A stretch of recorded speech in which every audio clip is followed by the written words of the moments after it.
আল্লামা সাঈদী রাহিমাহুল্লাহ বলেছিলেন, এই কথাটা আমার এখনো কানে বাসে, সরকারকে বলবো বেশি তিরিং বিরিং করিও না, বাংলার জনগণ বেশি তিরিং বিরিং করলে এমন এক ফ্লাইং কিক মারবে মামার বাড়ি দিল্লি গিয়া পড়বা।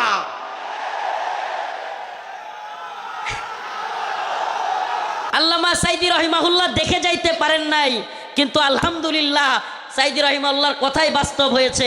বাংলার জনগণ ফ্লাইং কিক মারছে, রান্না করা খাবার খাওয়ারও সময় নাই, রান্না করা খাবার খাওয়ারও সময় নাই।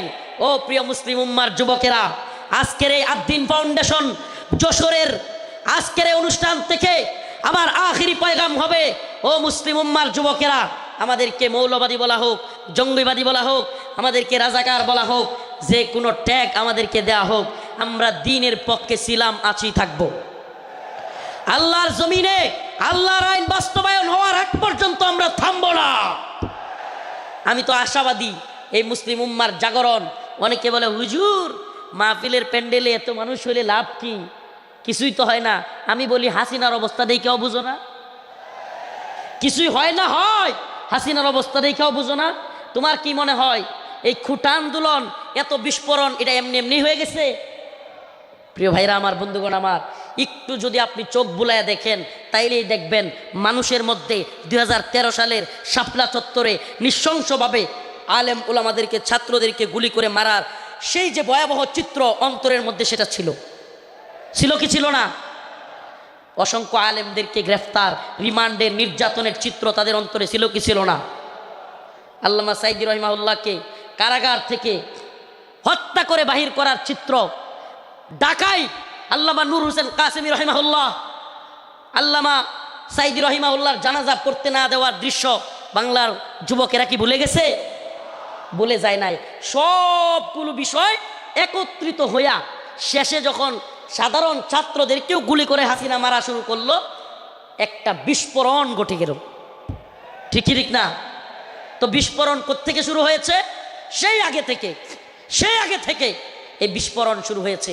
এজন্য বলি প্রিয় মুসলিম উম্মা, আপনাদের প্রতি আমার আখিরি পয়গাম, ও আদ্দিনের মুসলমান, আজকের এই যশোরবাসী, খুলনাবাসী, সারা বাংলাদেশ থেকে আগত মিডিয়ার মাধ্যমে সারা দেশে যারাই আমার কথাগুলো শুনবেন, আমার একটা পয়গাম, আখিরি পয়গাম আপনাদের প্রতি, ও প্রিয় মুসলিম উম্মা, আমাদেরকে দ্বীনের প্রয়োজনে আল্লাহর জমিনে আল্লাহর দ্বীন বাস্তবায়নের জন্য, কাফের মুশরিকদের মোকাবেলা করবার জন্য, প্রয়োজন হলে দ্বীনের জন্য ময়দানে শহীদ হওয়ার জন্য তৈরি থাকতে হবে।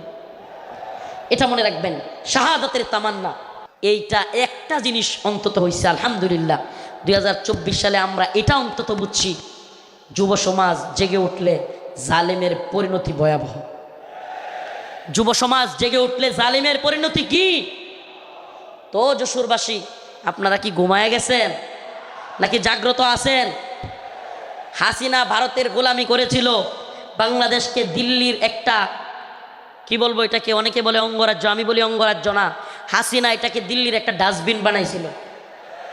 দিল্লির ডাস্টবিন মানে দিল্লি আমাদের আম খাবে, আমাদের ইলিশ খাবে, আমাদের সব কিছু নিবে, ট্রানজিট নিবে, আমাদের রেল লাইন নিবে, আমাদের সব কিছু নিবে, আর আমাদেরকে লাশ উপহার দিবে, আমাদেরকে বন্যার পানি দিয়া বাসায়া একের পর এক লাশ উপহার দিবে।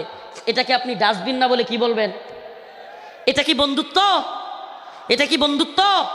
আমি তো বলি হাসিনা বিগত 16 বছরে বাংলাদেশের সাথে ভারতের যে সম্পর্ক তৈরি করেছিল, যদিও তাদের নেতারা বলেছে অনেকে স্বামী স্ত্রীর সম্পর্ক, আমরা বলি অবৈধ সম্পর্ক, এটা অবৈধ। এজন্য অবৈধ সম্পর্কের কন্যারে জায়গায় পাঠিয়ে দিছি। 2024 সালে হাসিনার পালানোর দৃশ্য দেখা এবং বাংলাদেশে আওয়ামী লীগের অবস্থান দেখা কেউ যদি শিক্ষা না নেন, নতুন করে জুলুম করার চিন্তা ভাবনা, নতুন কইরা কেউ জুলুম করার ভূত কারো মাথায় চাইপা বসে, তাইলে আওয়ামী লীগের পরিণতির জন্য অপেক্ষা করেন। নতুন কইরাও যদি হাসিনার মতো জুলুমের চিন্তা ভাবনা কেউ করেন, আওয়ামী লীগের মতো জুলুম করার খায়েশাত, জালেম হওয়ার ভূত মাথায় চাইপা বসে, সাদাবাজি, টেন্ডারবাজি, দুর্নীতির ভূত, তাইলে বাংলার জনগণ লাথি দিয়া আপনাদের ভূতও তাড়াইয়া দিবে। নতুনদের জন্য এটা একটা হুঁশিয়ারি। 2024 সাল এটা আমাদের গর্বের, 2024 আমাদের গর্বের। আমাদের এই চেতনাকে ধরে রাখতে হবে। প্রিয় যুব সমাজ, আমি আগে ফিলিস্তিনের বিভিন্ন ভিডিও দেখতাম, ফিলিস্তিনের মুসলমানদের ভিডিও দেখতাম। ছোট ছোট বাচ্চা ছেলেরা পাথর নিয়া ইসরায়েলের ট্যাঙ্কের মধ্যে নিক্ষেপ করতেছে, গোলাল দিয়া ইসরায়েলিদেরকে মারতেছে। সুবহানাল্লাহ। 2024 সালে দেখলাম আমাদের ছোট ছোট বাচ্চারা পুলিশের পেটের মধ্যে গিয়ে ঘুষি মারতেছে। সুবহানাল্লাহ বলেন না? এইটা একটা জিনিস অন্তত হয়েছে আলহামদুলিল্লাহ। 2024 সালে আমরা এটা অন্তত বুঝছি, যুব সমাজ জেগে উঠলে জালেমের পরিণতি ভয়াবহ। যুব সমাজ জেগে উঠলে জালেমের পরিণতি কি? তো যশোরবাসী, আপনারা কি ঘুমায় গেছেন নাকি জাগ্রত আছেন? হাসিনা ভারতের গোলামি করেছিল, বাংলাদেশকে দিল্লির একটা, কি বলবো এটাকে, অনেকে বলে অঙ্গরাজ্য, আমি বলি অঙ্গরাজ্য না। হাসিনা এটাকে দিল্লির একটা ডাস্টবিন বানাইছিল। দিল্লির ডাস্টবিন মানে দিল্লি আমাদের আম খাবে, আমাদের ইলিশ খাবে, আমাদের সব কিছু নিবে, ট্রানজিট নিবে, আমাদের রেল লাইন নিবে, আমাদের সব কিছু নিবে, আর আমাদেরকে লাশ উপহার দিবে। আমাদেরকে বন্যার পানি দিয়া বাসায়া একের পর এক লাশ উপহার দিবে। এটাকে আপনি ডাস্টবিন না বলে কি বলবেন? এটা কি বন্ধুত্ব? এটা কি বন্ধুত্ব? আমি তো বলি, হাসিনা বিগত 16 বছরে বাংলাদেশের সাথে ভারতের যে সম্পর্ক তৈরি করেছিল, যদিও তাদের নেতারা বলেছে অনেকে স্বামী স্ত্রীর সম্পর্ক, আমরা বলি অবৈধ সম্পর্ক, এটা অবৈধ। এজন্য অবৈধ সম্পর্কের কন্যারে জায়গায় পাঠিয়ে দিছি।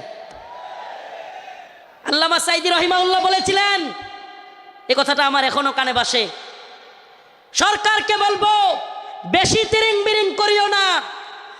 বাংলার জনগণ বেশি তিরিং বিরিং করলে এমন এক